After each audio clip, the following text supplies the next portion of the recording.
आधुनिक भारत के इतिहास में आज हम 1857 की क्रांति को देखेंगे और इसमें हम देखेंगे झांसी को, जहां से नेतृत्व करती हैं रानी लक्ष्मीबाई। 5 जून 1857 में झांसी में इस क्रांति का प्रारंभ होता है और इसमें अनेक वीर योद्धाओं ने अपना योगदान दिया और शहीद भी हुए। अगर हम देखें कि झांसी को, तो झांसी में 5 जून 1857 को क्रांति का प्रारंभ होता है। अगर हम झांसी की रानी की बात करें तो झांसी की रानी का जन्म 1828 ईस्वी में वाराणसी में हुआ और इनके पिता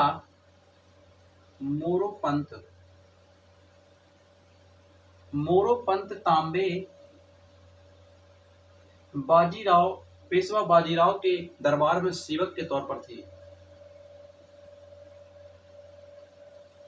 पेशवा के दरबार में सेवक थे। पेशवा के दरबार में सेवक थे।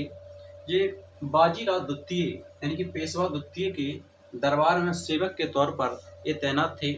इनका जन्म 1828 ईस्वी में वाराणसी में हुआ। इनके अगर बचपन की बात करें तो इनके बचपन का नाम मणिकर्णिका।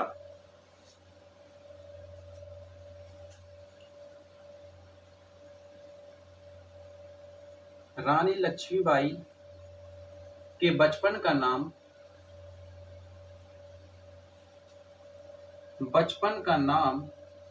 मणिकर्णिका।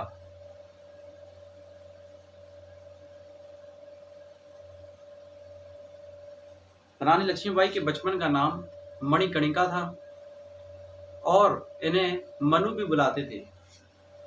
इन्हें एक अन्य नाम भी है इनका मनु। इन्हें महल परी भी कहा जाता था। इन्हें एक अन्य नाम से पुकारा जाता था, महल परी। और नाना साहब इन्हें प्यार से छबीली कहकर बुलाते थे। नाना साहब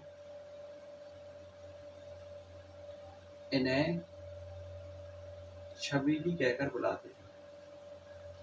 इनका बचपन नाना साहब और तात्या टोपे के संरक्षण में ही गुजरा। जब 1842 ईस्वी में गंगाधर राव से इनकी शादी हो जाती है, इनकी अगर शादी की बात करें तो 1842 ईस्वी में मात्र 14 वर्ष की उम्र में इनकी शादी हो जाती है।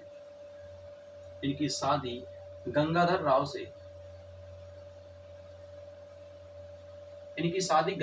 से हो जाती है और बाद में 1853 ईस्वी में गंगाधर राव की मृत्यु हो जाती है और 1853 में ही डलहौजी वैभव सिद्धांत के तहत झांसी को अपने कब्जे में लेने की कोशिश करता है। 1853 में गंगाधर राव की मृत्यु हो जाती है। एक पुत्र को गोद लेते हैं जिसका नाम है दामोदर राव, एक दत्तक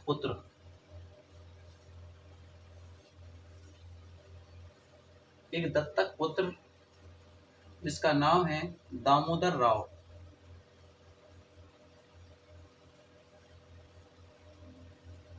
दामोदर राव को गोद लेते हैं, लेकिन अंग्रेजी शासन इन्हें दत्तक पुत्र को उत्तराधिकार मानने से मना कर देते हैं। इसके बाद 5 जून 1857 को क्रांति प्रारंभ हो जाती है और जिसमें अनेक वीर योद्धाओं ने अपना योगदान दिया और शहीद भी हुए। इसके बाद यहाँ अगर हम बात करें कि झांसी में 1857 की क्रांति के नेतृत्व में तो रानी लक्ष्मीबाई ने किया, और महिलाओं का नेतृत्व की बात करें, इस क्रांति का नेतृत्व रानी लक्ष्मीबाई ने किया। और अगर महिला नेतृत्व की बात करें, महिलाओं का नेतृत्व तो झलकारी बाई ने किया, जो कि झांसी की रानी लक्ष्मीबाई की हमशक्ल थी। झलकारी बाई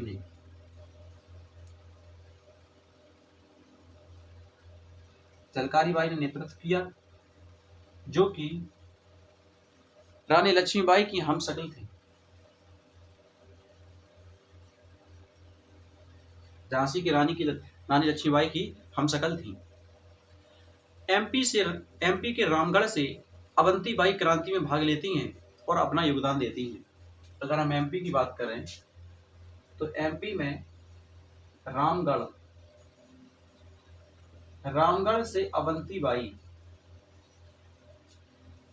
से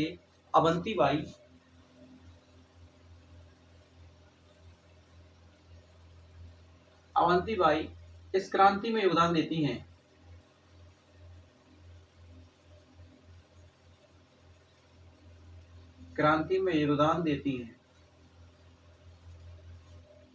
और लेकिन झांसी में कुछ गद्दारों की मदद से अंग्रेज किले में प्रवेश कर जाते हैं और झांसी की रानी किले से छलांग लगाकर भाग जाती हैं और भागकर झांसी की रानी पहुंचती हैं कालपी। यहाँ पर वो तात्या टोपे से मिलती हैं और तात्या टोपे की मदद से और ग्वालियर की सेना के साथ मिलकर ये ग्वालियर पर कब्जा कर लेती हैं। इसके बाद ग्वालियर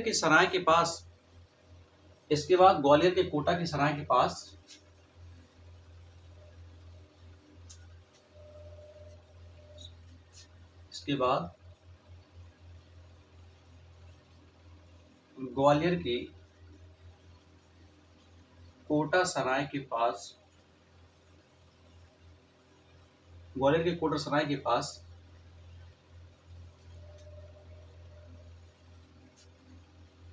ग्वालियर के कोटा सराय नामक स्थान के पास एक अंतिम संघर्ष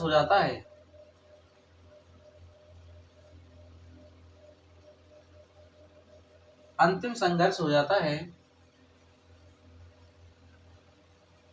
जिसमें भयंकर युद्ध होता है और झांसी की रानी ग्वालियर के पास वीरगति को प्राप्त हो जाती है।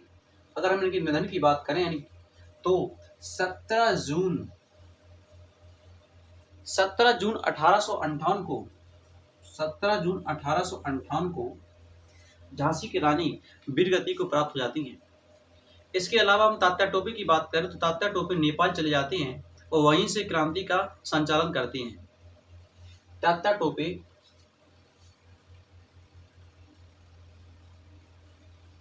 टोपे नेपाल चले जाते हैं या नेपाल भाग जाते हैं। नेपाल चले जाते हैं और वहीं से क्रांति का संचालन करते हैं।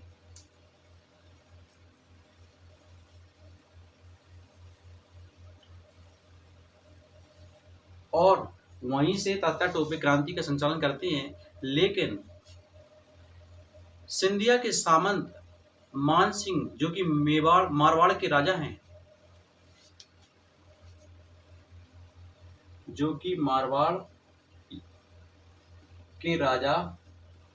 मान सिंह, जो कि ग्वालियर सिंधिया के सामंत थे,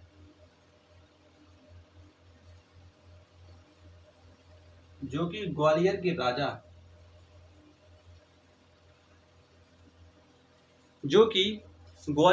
सिंधिया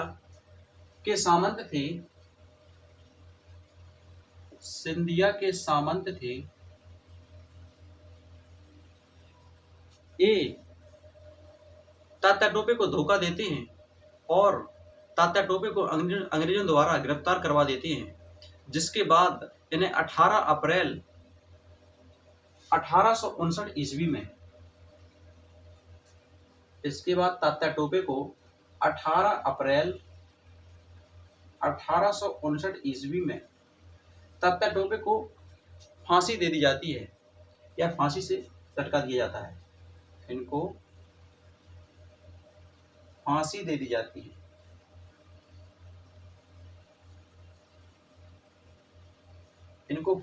जाती है। इसके बाद झांसी की रानी के जो दत्तक पुत्र थे दामोदर राव, वो अंग्रेजों के सामने आत्मसमर्पण कर देते हैं और 10,000 रुपये आजीवन पेंशन प्राप्त करके अपना समय बिताते हैं। तो नेक्स्ट वीडियो में हम देखेंगे कि 1857 की क्रांति जगदीशपुर बिहार में, जिसका नेतृत्व बाबू कुंवर सिंह करते हैं। यदि आपको वीडियो अच्छी लगी हो तो चैनल को लाइक करें, सब्सक्राइब करें। धन्यवाद।